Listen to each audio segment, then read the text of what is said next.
We are seeing the physical impacts of climate change on a daily basis. We're seeing record temperatures, extreme weather, really significant damages more frequently. And at the same time, we're seeing so many changes around the world, new policies and regulations that are being put in place.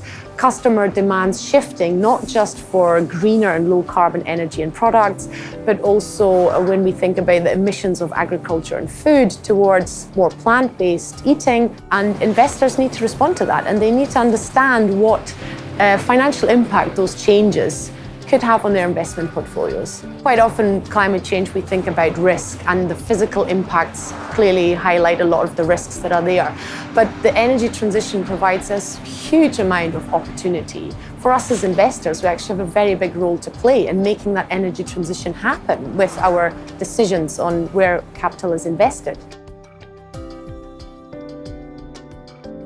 There's a lot of companies out there that are actually producing products or delivering services that are helping the energy transition, whether that is wind turbine manufacturers or other companies that are helping people to understand what they can do. We pretty much need to decarbonize the global economy. And so identifying those opportunities is an important part of our process.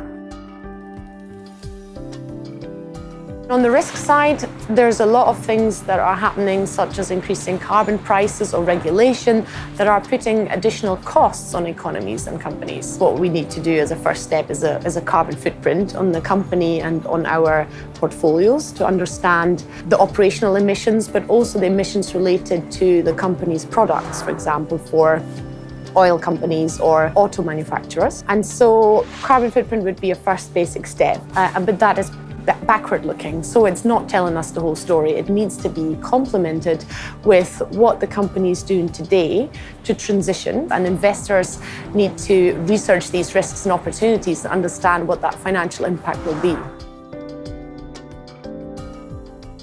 We use proactive engagement really as a tool to help influence and to help understand really the exposure to risk and how the assets we're invested in are managing that exposure. So what are they doing to be a Paris-aligned business that will survive in below 2-degree world? We do that on an individual basis internally, but we also do collaborative engagement with other asset managers and asset owners. It's such a powerful tool, engagement, to really influence where companies are going.